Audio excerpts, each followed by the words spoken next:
آپ کو اللہ تعالیٰ نے وہ دین دیا ہے جس دین کو اللہ تعالیٰ نے ہر اعتبار سے پرفیکٹ بنایا ہے، اور یہ دین کوئی آج پرفیکٹ نہیں ہوا، 2026 میں مکمل نہیں ہوا، یہ جناب محمد رسول اللہ صلی اللہ علیہ وسلم کے دور میں مکمل ہو چکا تھا۔ قرآن کی آیت آپ کے اوپر نازل ہوئی تھی، الیوم اکملت لکم دینکم واتممت علیکم نعمتی ورضیت لکم الاسلام دینا۔ اے نبی، ہم نے آپ کو جو دین عطا فرمایا ہے اس دین کو ہم نے پرفیکٹ کر دیا، مکمل کر دیا، کمپلیٹ کر دیا، اور اپنی نعمتوں کو آپ کے اوپر تمام کر دیا، اور اسلام کو اے مسلمانوں تمہارے لیے ہم نے پسند کر لیا۔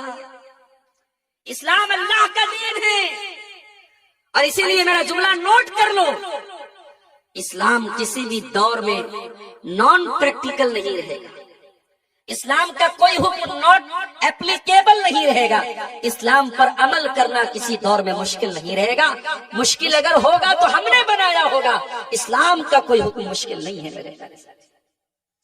ارے اسلام تو وہ دین ہے، فرمایا وَمَا جَعْلَ عَلَيْكُمْ فِي الدِّينِ مِنْ حَرَجٍ، ہم نے تم کو جو دین عطا کیا ہے، جو مذہب تم کو دیا ہے، جو شریعت تم کو دی ہے، اس میں کبھی تمہارے اوپر کوئی تنگی نہیں، کوئی پریشانی نہیں ہے۔ سردی کا موسم ہے، آپ موزہ پہن رہے ہیں، اسلام نے کیا آپ کو اجازت دی، موزے پر مسا کر کے آپ نماز پڑھ سکتے ہیں۔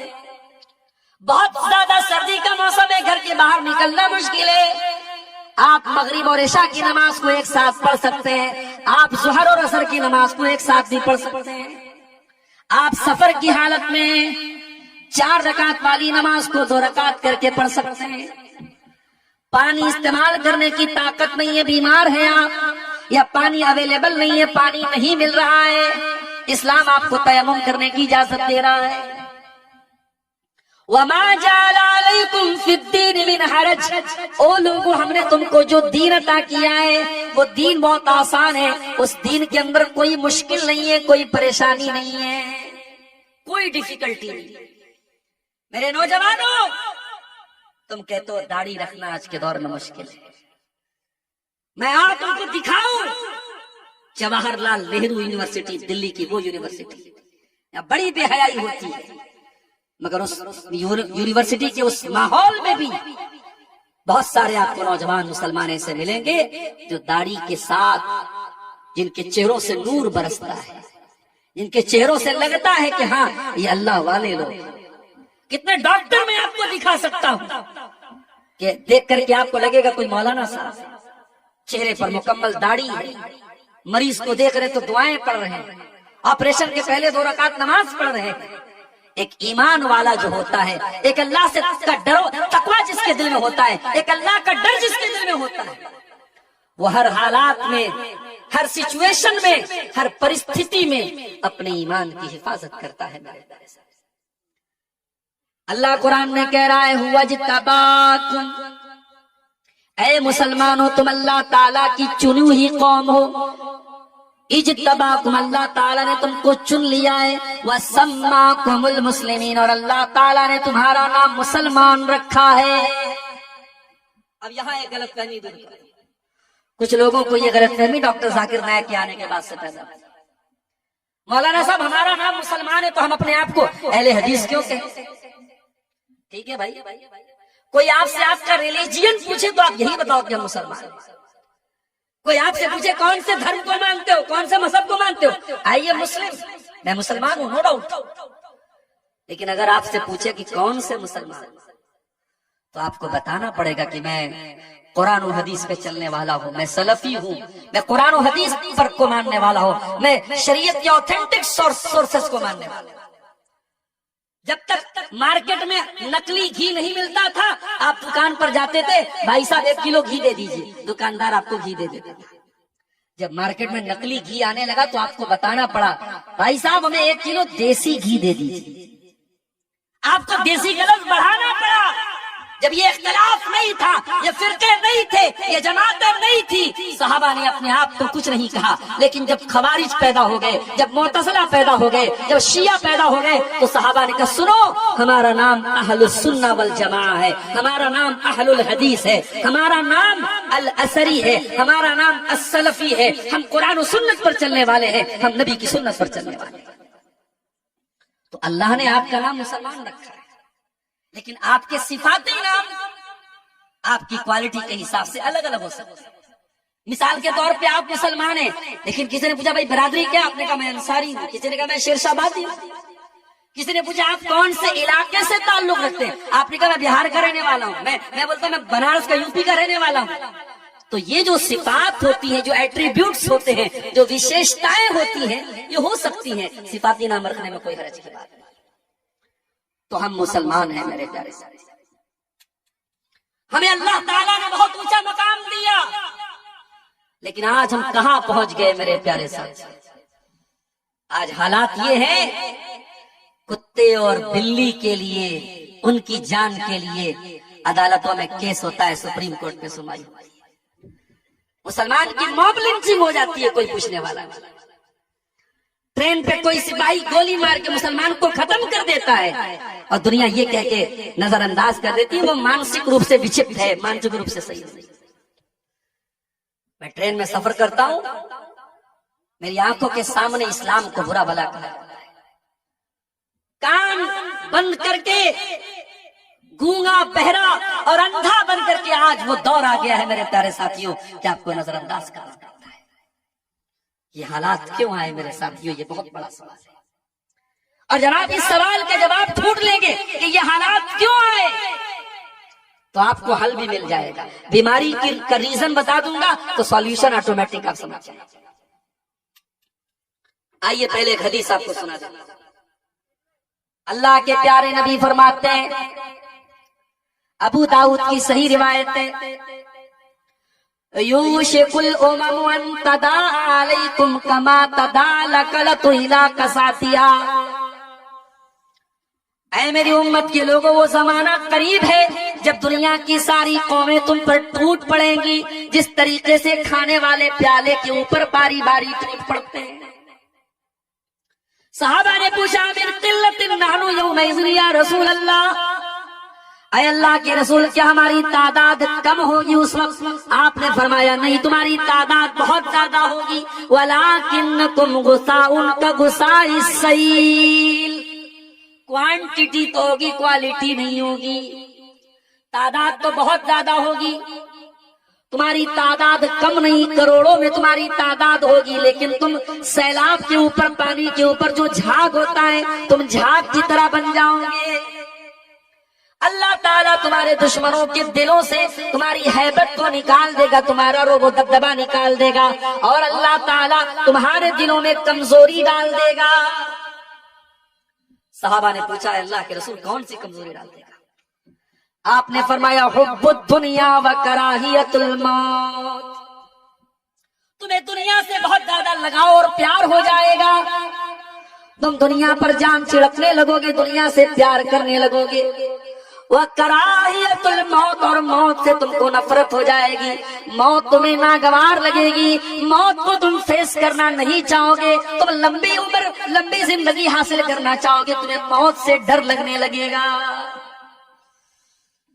کافر ہے تو شمشیر پہ کرتا ہے بھروسہ, مومن ہے تو بے تیغ ہی لڑتا ہے سپاہی.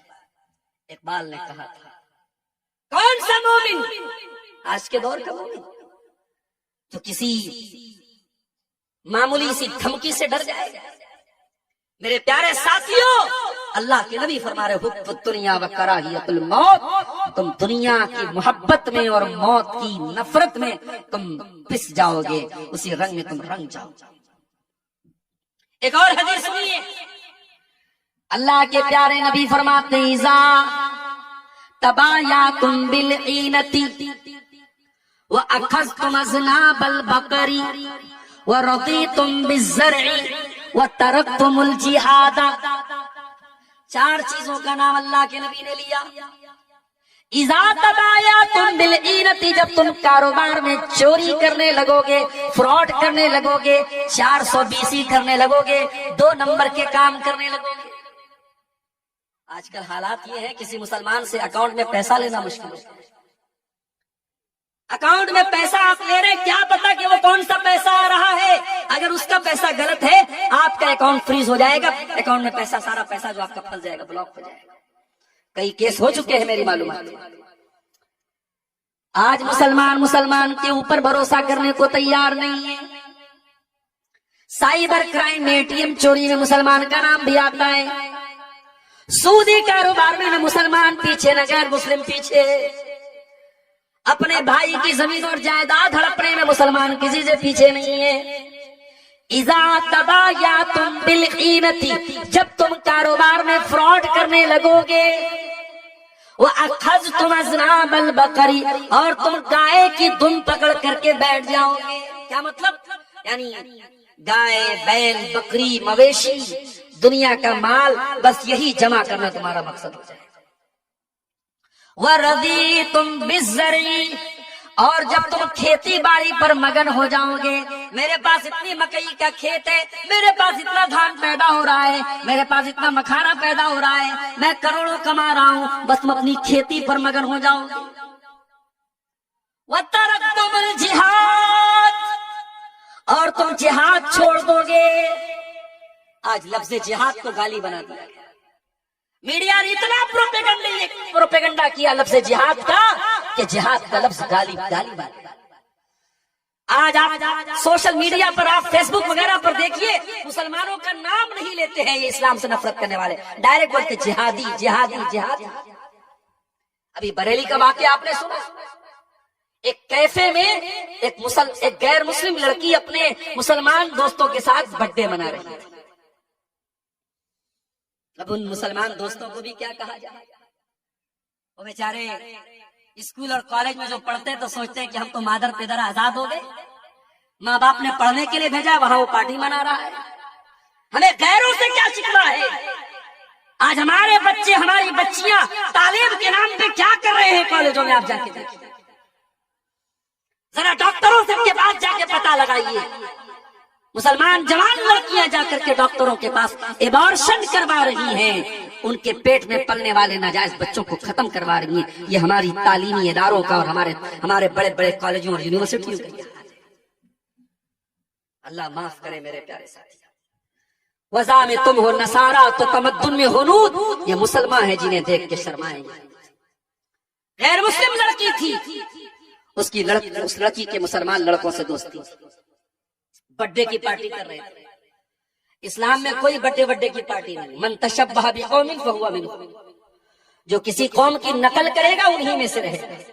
بچے سے بہت پیارے، پیدا ہو جائے 7ویں دن عقیقہ کرا، 7ویں دن عقیقہ نہیں کروائیں گے۔ ولی صاحب کیا بتائیں، میری بہن بہت دور رہتی ہے، بہنوں ہی بہت دور رہتے ہیں۔ ارے اللہ کے بندے، تو عقیقہ 7ویں دن کر دے، دعوت بعد میں دے دے۔ دعوت دینے کے لیے پوری زندگی پڑی، عقیقہ پہ دعوت دینا لازم تھوڑی ہے، ضروری تھوڑی ہے۔ اصل چیز ہے کہ جانور ذبح ہونا چاہیے۔ عقیقہ نہیں کریں گے صاحب، برتھ ڈے خوب منائیں گے۔ ہوٹلوں میں چلے جاؤ، مسلمان اپنے بچے کو لے کے آتا ہے اور کیک لگی ہے اور کیک کے اوپر موم بتی لگی ہے اور happy birthday to you ہو رہا ہے، کرنے والا بھی مسلمان، بچہ بھی مسلمان، ماں باپ بھی مسلمان۔ ہم یہ کہتے ہیں میرے بھائی، اپنے بچوں کو تم روز کیک کھلاؤ، ہمیں کیک پر اعتراض نہیں ہے۔ اپنے بچوں کو روز پیار کرو، پیار پر اعتراض نہیں۔ اعتراض ہے یہ برتھ ڈے منانے کا جو چلن ہے، یہ جو کلچر ہے، یہ اسلام کا کلچر ہے۔ میرے نبی سے زیادہ کوئی بچوں سے پیار کرتا تھا؟ میرے نبی تو بچوں سے اتنا پیار کرتے تھے، اللہ اکبر۔ حضرت انس بن مالک کا چھوٹا بھائی جس کا نام ابو عمیر تھا، جب اللہ کے نبی حضرت انس کے گھر میں آتے تھے، ام سلیم کے گھر میں آتے تھے، وہ چھوٹا سا بچہ تھا، اللہ کے نبی سے لاڈ کرتے تھے، پیار کرتے تھے۔ اس چھوٹے سے بچے کے پاس ایک چڑیا تھی، بچہ چڑیا سے کھیلا کرتا تھا۔ ایک دن اللہ کے نبی حضرت انس کے گھر آئے، دیکھا بچہ بڑا اداس بنا ہوا ہے۔ آپ نے پوچھا، اے ام سلیم تمہارا بچہ آج اداس کیوں ہے؟ اس کے چہرے پر خوشی کیوں نہیں ہے؟ اس کے چہرے پر وہ رونق کیوں نہیں ہے؟ کہا ہے اللہ کے نبی، جو چڑیا اس نے پالی تھی وہ چڑیا مر گئی، اس کا انتقال ہو گیا۔ چڑیا کے مرنے پر یہ بچہ غمگین ہے۔ ہم اور آپ ہوتے بچے کا معاملہ تھا، چڑیا کا معاملہ تھا، نظر انداز کر دیتے۔ وہ لوگوں ہمیں نبی بھی کتنا پیارا ملا ہے، وہ بچوں کے ساتھ اللہ کے نبی ان کے حساب سے ان کو کھلایا کرتے تھے۔ آپ نے اس بچے سے فرمایا یا ابا عمیر ما فعل النغیر، اے بچے، اے ابو عمیر تیری چڑیا کہاں چلی گئی بیٹا، اے بچے تیری چڑیا کہاں چلی گئی؟ یہ کہہ کر کے اللہ کے نبی نے اس معصوم بچے کے کلیجے کو سکون پہنچانے کی کوشش کی۔ اگر یہ برتھڈے منانا کوئی اچھی چیز ہوتی، میرے نبی نے اپنی بیٹیوں کا بھی برتھڈے منایا ہوتا۔ نبی کی 9 بیویاں ہیں، اور آپ جتنا اپنی بیوی سے پیار کرتے ہیں اس سے کہیں زیادہ جناب محمد رسول اللہ صلی اللہ علیہ وسلم اپنی بیویوں سے پیار کرتے۔ آپ نے تو کبھی اینیورسری نہیں منائی، آپ نے تو کبھی اپنی بیویوں کو جو ہے شادی کی سالگرہ پر ان کو کوئی گفٹ نہیں دیا؟ بھائی روز گفٹ دو، روز گفٹ دو، ہر مہینے گفٹ دو، کوئی مسئلہ نہیں ہے۔ اینیورسری منانا، اور یہ کام وہ کرے جو بیچارہ سینے پر ہاتھ باندھتا ہے۔ پوچھو کیوں بات ہو گئی؟ نبی کی سنت۔ امام کہتا ہے غیر المغضوب علیہم ولا الضالین، یہ پیچھے سے کہتا آمین، تو نے کیوں زور سے آمین کہا؟ کہتا ہے نبی زور سے آمین کہتے تھے۔ رمضان کا مہینہ آیا، دنیا 20 رکعت تراویح پڑھے، لیکن ہمارا اہل حدیث 8 پڑھتا ہے۔ کیوں پڑھتے ہو بھائی؟ نبی نے 8 پڑھی تھی۔ نبی کی اتنی سنتیں تجھے یاد ہے، نماز کی ایک ایک ادا تو نبی سے سیکھ رہا ہے۔ تجھے اینیورسری مناتے ہوئے شرم نہیں آئی؟ تجھے برتھ ڈے مناتے ہوئے شرم نہیں آئی؟ تجھے فادرس ڈے مناتے ہوئے شرم نہیں آئی؟ تجھے مدرس ڈے مناتے ہوئے شرم نہیں آئی؟ یہ ہمارا کلچر نہیں ہے میرے پیارے ساتھی، یہ اسلام کا کلچر نہیں ہے، یہ محمد رسول اللہ کا کلچر نہیں ہے میرے پیارے ساتھی۔ تو میں عرض یہ کر رہا تھا کہ اللہ کے نبی نے فرمایا جب تم جہاد کو چھوڑ، یہ جہاد کیا ہے؟ یہ کوئی گالی نہیں ہے میرے پیارے ساتھی۔ بدی کے خلاف، برائی کے خلاف، سرکشی کے خلاف، شیطانیت کے خلاف ہر طریقے کے اسٹرگل اور سنگھرش کا نام جہاد ہے۔ برائی کے خلاف ہر طریقے کی لڑائی کا نام جہاد ہے۔ وہ زبان سے بھی ہو سکتی ہے، وہ تلوار سے بھی ہو سکتی ہے، وہ اسٹیج کے ذریعے بھی ہو سکتی ہے، وہ جنگ کے میدان میں بھی ہو سکتی ہے، وہ کاغذ اور قلم سے بھی ہو سکتی ہے۔ تو نبی نے فرمایا تم جہاد چھوڑ۔ کیا مطلب؟ یعنی تمہارے اندر دین کے لیے قربانی دینے کا جذبہ ختم ہو جائے گا، دین کے لیے مرنے مٹنے کا جذبہ تمہارے اندر سے ختم ہو جائے گا۔ تم کو صرف اپنی روزی روٹی کی پڑی ہوگی، اپنی دنیا کی پڑی ہوگی، اپنی کھیتی کی پڑی ہوگی۔ جب یہ 4 کام تم کرو گے، کاروبار میں فراڈ کرو گے، اپنی گائے کی تم پکڑ کے بیٹھ جاؤ گے، اپنی کھیتی باڑی پر مگن ہو جاؤ گے، اور اللہ کی راہ میں تم جہاد کرنا بند کر دو گے۔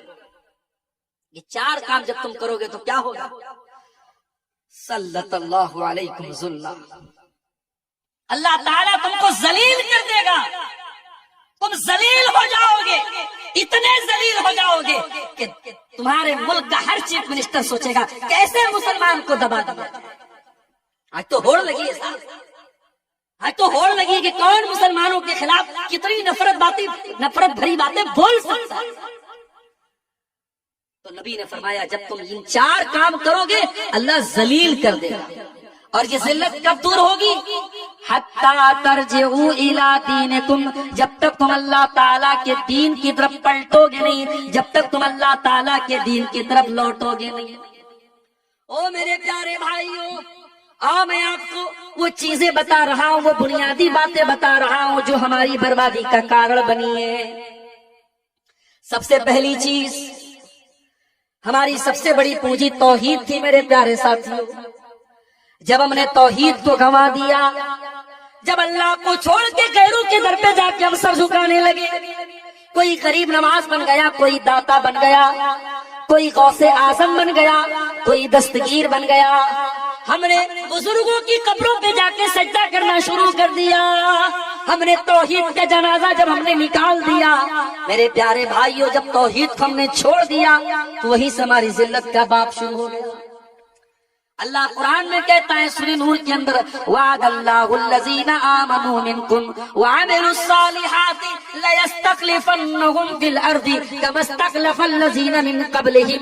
اے ایمان والو، اللہ کا تم سے وعدہ ہے، اللہ تم کو زمین میں خلیفہ بھی بنائے گا اور اللہ تعالیٰ تم کو زمین میں اقتدار بھی عطا فرمائے گا۔ وَلَيُمَكِّنَنَّ لَهُمْ دِينُهُمُ الَّذِي ارْتَضَىٰ لَهُمْ، اللہ تعالیٰ تمہارے دین کو دنیا میں غالب بھی کر دے گا۔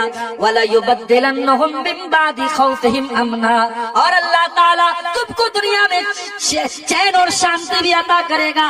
شرط کیا ہے؟ یعبدوننی لا یشرکون بی شیئا، میرے بندو تم صرف میری عبادت کرنا، میری عبادت میں کسی اور کو شریک مت کرنا، شرک مت کرنا۔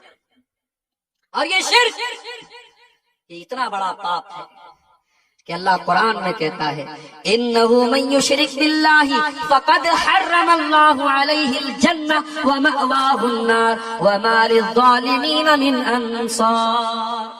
جو اللہ کے ساتھ شرک کرے گا وہ ہمیشہ ہمیشہ جہنم میں رہے گا، اس کا جنت میں جانا پاسبل نہیں ہے۔ جو شرک کر کے جائے گا اور توبہ کیے بغیر مر جائے گا، جو شرک کی حالت میں مر جائے گا وہ کبھی جنت میں نہیں جائے گا۔ آج مسلمان کو پتہ ہی نہیں کہ توحید کیا ہے، شرک کیا ہے، کہ کوئی بھی نعرہ لگا سکتا ہے، کہیں پر بھی سر جھکا سکتا ہے۔ اور اللہ تعالیٰ رحمت نازل فرمائے مولانا الطاف حسین حالی، انہوں نے 100 سال پہلے جو بات کہی تھی، 100 سال گزر گئے ہندوستان کے اتہاس میں، مگر مولانا حالی کا یہ شعر آج بھی زندہ ہے اور بالکل سٹیک بیٹھ رہا ہے۔ کیا کہا تھا انہوں نے؟ کرے غیر گر بت کی پوجا تو کافر، کواکب میں مانے کرشمہ تو کافر، جھکے آگ پر بہر سجدہ تو کافر، جو ٹھہرائے بیٹا خدا کا تو کافر، مگر مومنوں پر کشادہ ہے راہیں، پرستش کریں شوق سے جس کی چاہیں، نبی کو جو چاہیں خدا کر دکھائیں، اماموں کا رتبہ نبی سے بڑھائیں، مزاروں پہ جا جا کے نظریں چڑھائیں، شہیدوں سے جا جا کے مانگے دعائیں، نہ توحید میں کچھ کمی اس سے آئے، نہ اسلام بگڑے نہ ایمان جائے۔ مسلمان کا عقیدہ اتنا کمزور ہو گیا میرے ساتھ۔ آج کتنی مزاریں ہیں، ابھی بنارس میں میں ایک مزار پر گیا، ایک قبر پہ گیا، چھوٹی سی قبر تھی، کسی بابا کے نام سے وہ قبر تھی۔ میں نے پوچھا کہ بھئی یہ بابا کی قبر یہاں پہ ان کے نام سے کئی قبر ہے، تو لوگوں نے کہا کہ ہاں کہیں پر ان کا خون گرا تھا، کہیں ان کا ہاتھ تھا، کہیں ان کا سر تھا، تو ہر جگہ بابا کی قبر ہے۔ کون اوریجنل قبر ہے یہ بھی نہیں معلوم، سب بابا کی قبر ہے، سب پہ چادر چڑھ رہی ہے، سب پہ مرادیں مانگی۔ اللہ کے پلے میں وحدت کے سوا کیا ہے؟ شاعر کہتا ہے اللہ کے پلے میں وحدت کے سوا کیا ہے، لینا ہے ہمیں جو کچھ لے لیں گے محمد سے۔ او لوگوں تم نے توحید کا مطلب ہی نہیں سمجھا، تم نے توحید کا جنازہ نکال لیا۔ توحید تو یہ ہے کہ جل جاؤ، مر جاؤ، کٹ جاؤ، مگر اللہ کے سوا کسی اور کے آگے سر نہ جھکے، یہ ہاتھ اٹھے تو اللہ کے آگے اٹھے۔ ارے توحید تو یہ ہے۔ اسلام میں ماں کا بہت بڑا مقام ہے، ماں سے بڑھ کے کسی کا مقام دنیا میں نہیں ہے میرے پیارے ساتھی۔ آپ کے تمام رشتے ایک طرف ہیں اور ماں ایک طرف ہے، لیکن ماں کا پیر چھونے کی اور جھکنے کی اجازت اسلام میں نہیں۔ جنازے کی نماز ہو رہی ہے، سامنے جنازہ رکھا ہوا ہے، ہر نماز میں رکوع ہو رہا ہے، ہر نماز میں سجدہ ہو رہا ہے، مگر جنازے کی نماز میں کوئی رکوع نہیں ہے، کوئی سجدہ نہیں ہے، تاکہ دنیا کو یہ میسج نہ چلا جائے کہ اسلام مردوں کے آگے سجدہ کرنے کا حکم دیتا ہے۔ ہمارا دین توحید والا ہے میرے ساتھ۔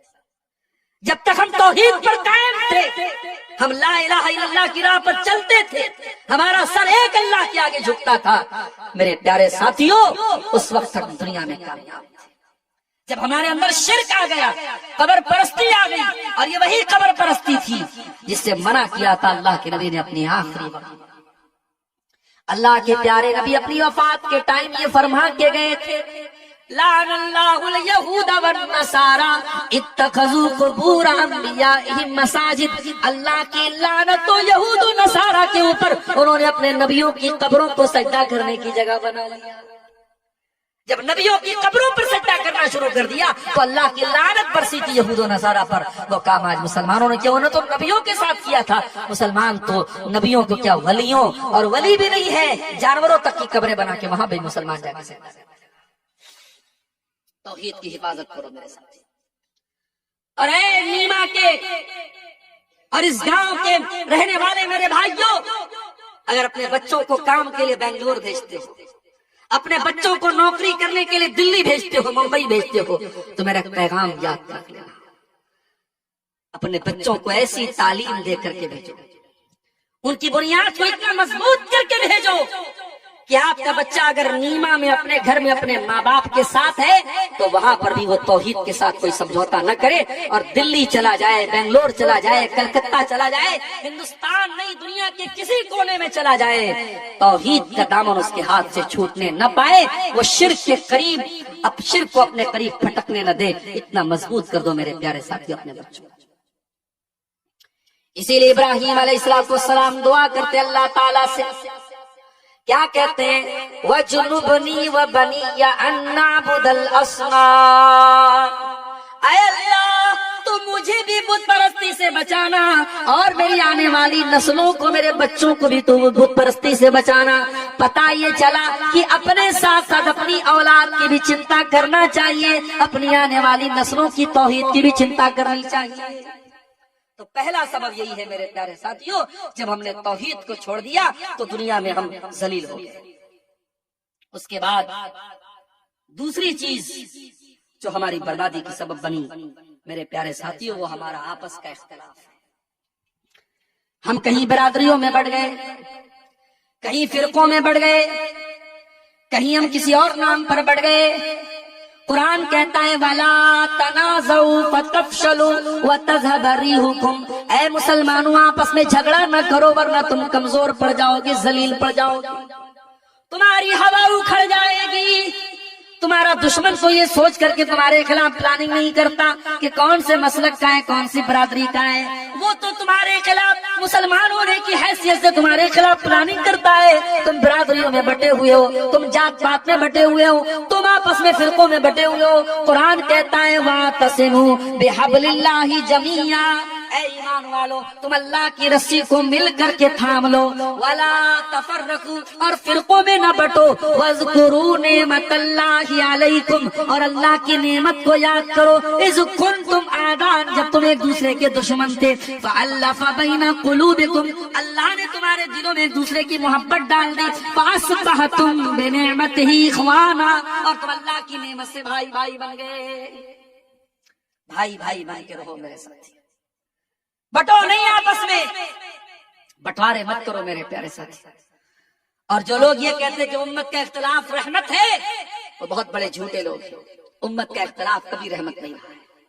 امت جب جب لڑی ہے اور آپس میں بٹی ہے، امت کمزور ہوئی ہے میرے ساتھی.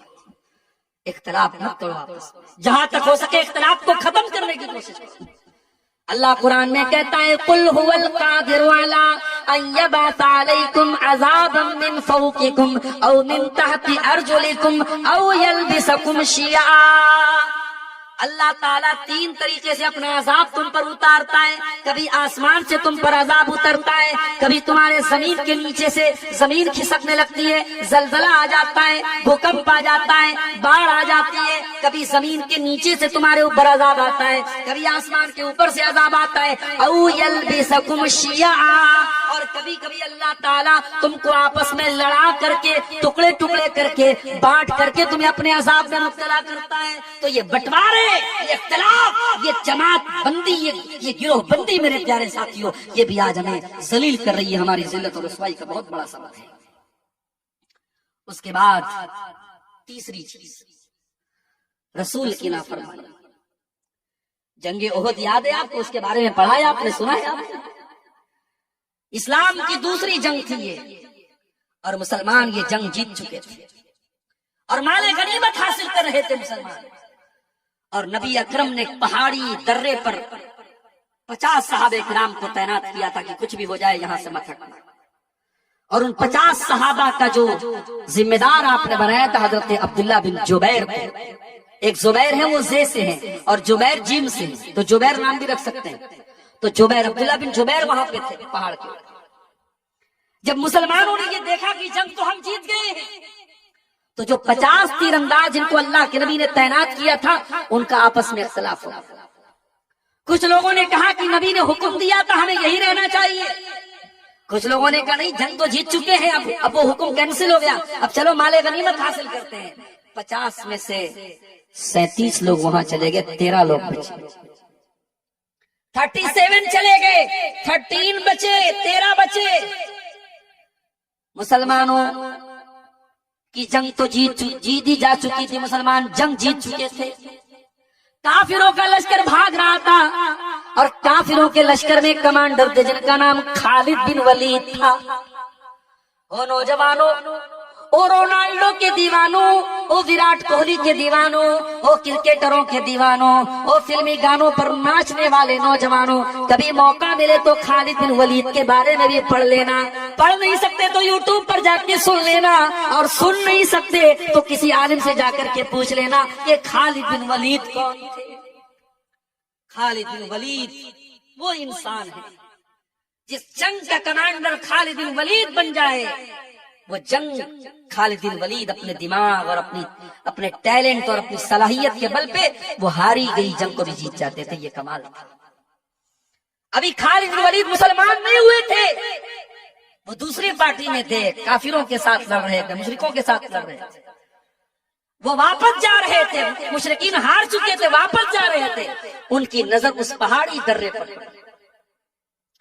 انہیں نظر آ گیا کہ یہ وہ ویک پوائنٹ ہے جہاں سے مسلمانوں پر پیچھے سے حملہ کیا جا سکتا ہے. انہوں نے دیکھا وہاں سے گنتی کے 13 لوگ بچے. انہوں نے اپنے سپاہیوں سے کہا چلو ہم یہاں سے حملہ کرتے ہیں. انہوں نے پیچھے سے جو حملہ کیا ہے مسلمانوں پر, مسلمان اس حملے کے لیے تیار نہیں تھے اور جیتی جنگ مسلمان ہار گئے. 70 صحابہ شہید ہوئے, اللہ کے نبی زخمی ہوئے, آپ کے دانت ٹوٹے, آپ جو لوہے کی ٹوپی پہنے ہوئے تھے وہ اس کی کڑیاں آپ کے گال میں دھس گئی. بہت تکلیف اٹھائی مسلمانوں نے. نبی کا ایک حکم توڑنے کی وجہ سے بہت تکلیف اٹھائی مسلمانوں نے. اللہ نے قرآن میں جب اس واقعے کو بیان کیا, اللہ نے فرمایا حتی اذا فشلتم وتنازعتم فی الامر وعصیتم من بعد ما اراکم ما تحبون. اے مسلمانوں, اللہ تعالیٰ تو جنگ احد میں بھی تمہاری مدد کر رہا تھا, تم تو دشمنوں کا خاتمہ کر رہے تھے, تم تو دشمنوں پر کنٹرول پا چکے تھے, لیکن جب تم کمزور پڑ گئے, تم آپس میں اختلاف کرنے لگے اور تم نے دنیا کا مال و دولت دیکھ کر کے اپنے نبی کی نافرمانی کر دی.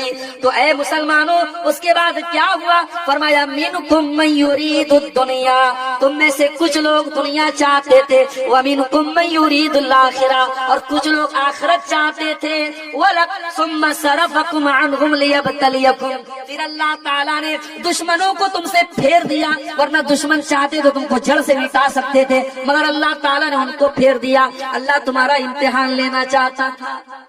وَلَقَدْ عَفَا عَنْكُمْ, اور تم سے جو کوتاہی ہوئی اللہ نے معاف کر دیا. نبی کے صحابہ سے جہاں غلطی ہوئی ہے اللہ تعالیٰ نے غلطی بیان کرنے کے بعد کہہ دیا ہم نے معاف کر دیا. اور جب اللہ نے معاف کر دیا تو کسی صحابی پر کسی کو کیچڑ اچھالنے کی اجازت نہیں ہے. میرے پیارے ساتھیوں, اللہ نے سارے صحابہ کو معاف کر دیا. بتانا یہ چاہتا ہوں اس صحابہ کے دور میں اگر ایک نافرمانی پر جیتی ہوئی جنگ ہاری جا سکتی ہے تو آج میرے پیارے ساتھیوں ہم اپنی زندگیوں میں غور کریں, ہم کتنی نبی کی نافرمانیاں کریں.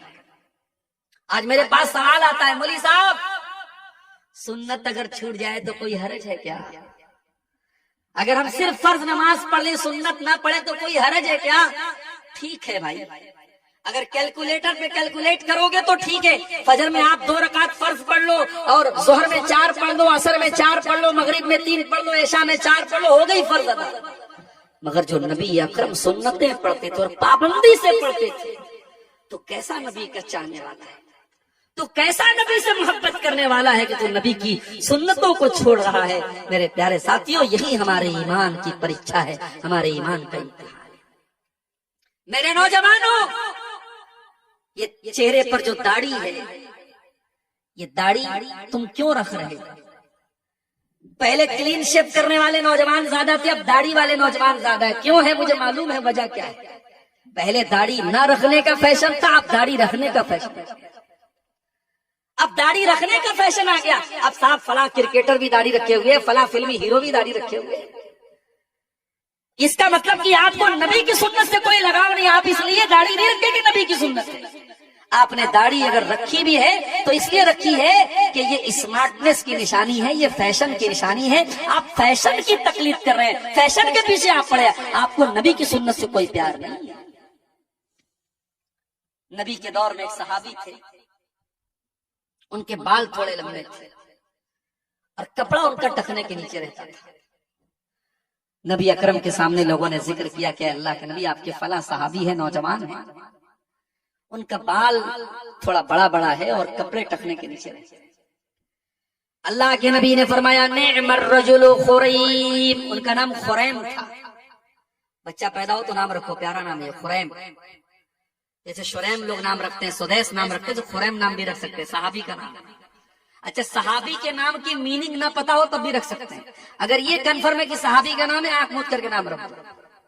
تو اللہ کے نبی نے فرمایا خریم بہت اچھے صحابی ہیں، بہت اچھے انسان ہیں۔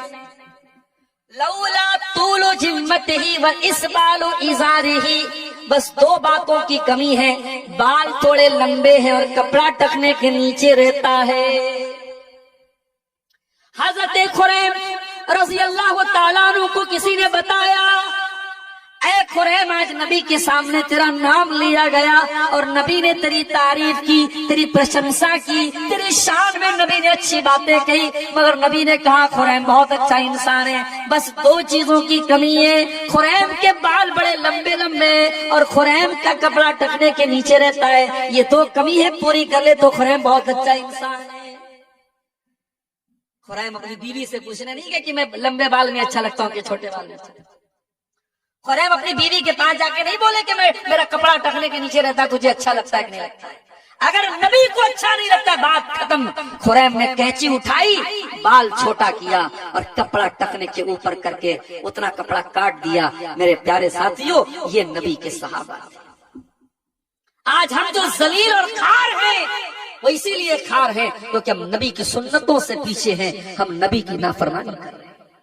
اور کان کھول کر کے سن لو، جب زندگی میں نبی کی نافرمانی آئے گی تو رونا پڑے گا۔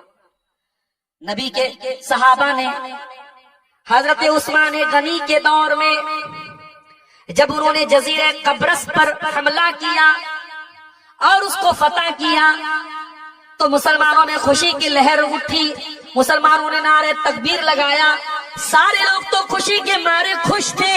ایک آدمی رو رہا تھا، یہ رونے والا کون تھا؟ یہ حضرت ابو درداء تھے، ابو درداء انصاری تھے، یہ نبی کے بزرگ صحابی تھے، ان کی آنکھوں میں آنسو بہ رہے تھے۔ لوگوں نے کہا ابو درداء یہ تو خوشی کا موقع ہے، یہ تو نعرے لگانے کا موقع ہے، یہ تو خوشیاں منانے کا موقع ہے، اے ابو درداء آپ کیوں رو رہے ہیں؟ کیا بات ہے؟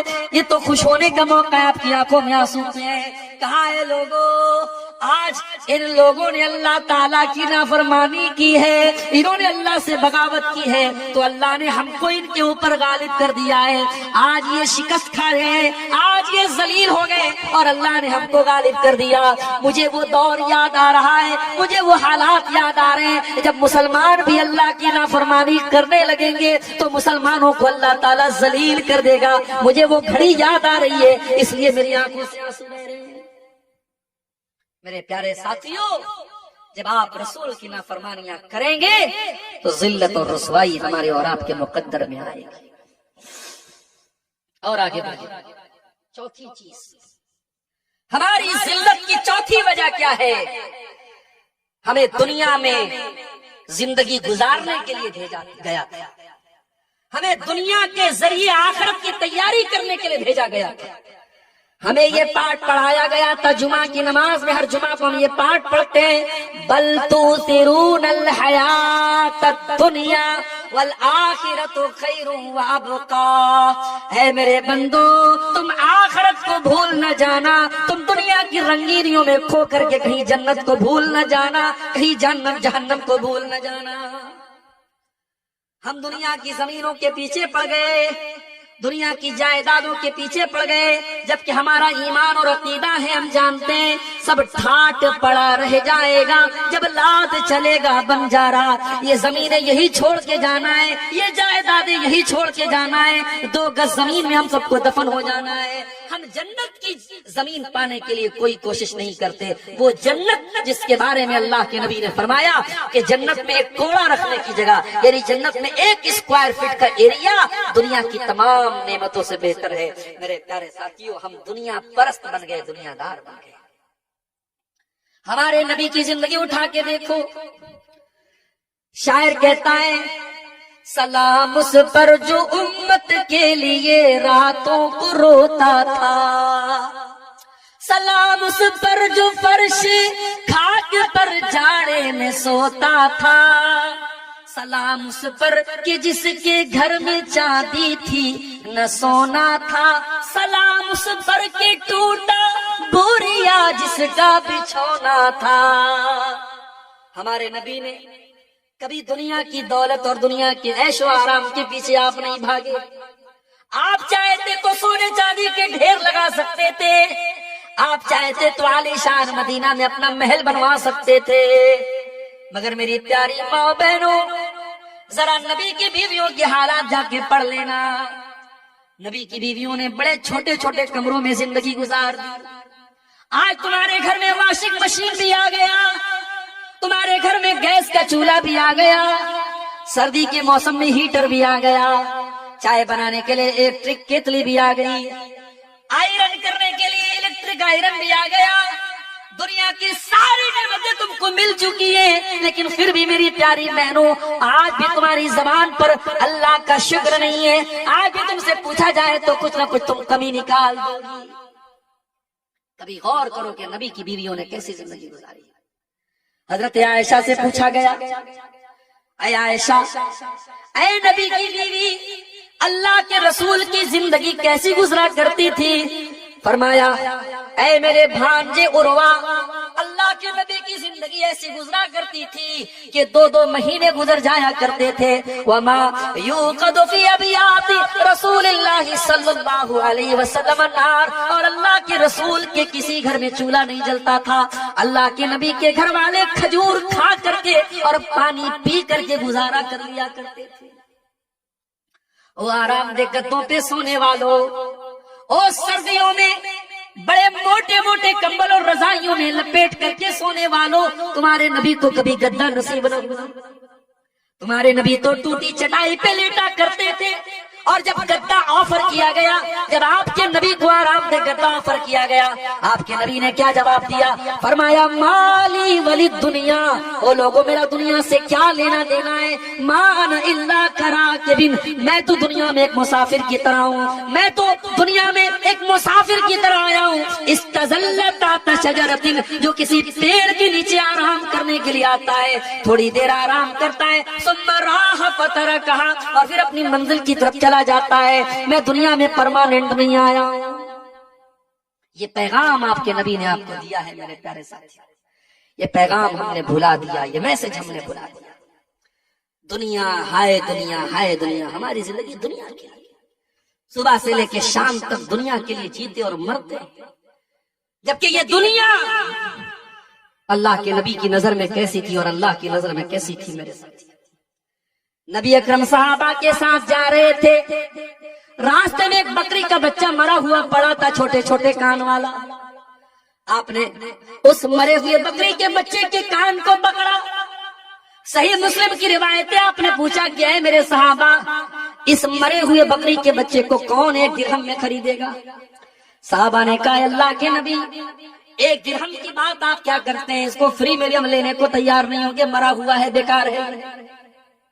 آپ نے فرمایا, اے میرے صحابہ, یہ مرا ہوا بکری کا بچہ جو تم فری میں بھی لینا نہیں چاہتے ہو, کان کھول کر کے سن لو.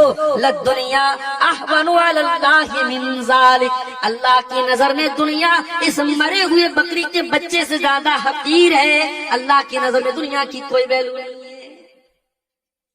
میں آپ کو دنیا چھوڑنے کی بات نہیں کر رہا ہوں. دنیا کمائیے, بہت خوب پیسہ کمائیے, اسلام میں منع نہیں ہے. پیسہ نہیں کمائیں گے تو مدرسے کیسے چلیں گے, مسجدیں کیسے چلیں گے؟ دنیا کماؤ میرے پیارے ساتھی,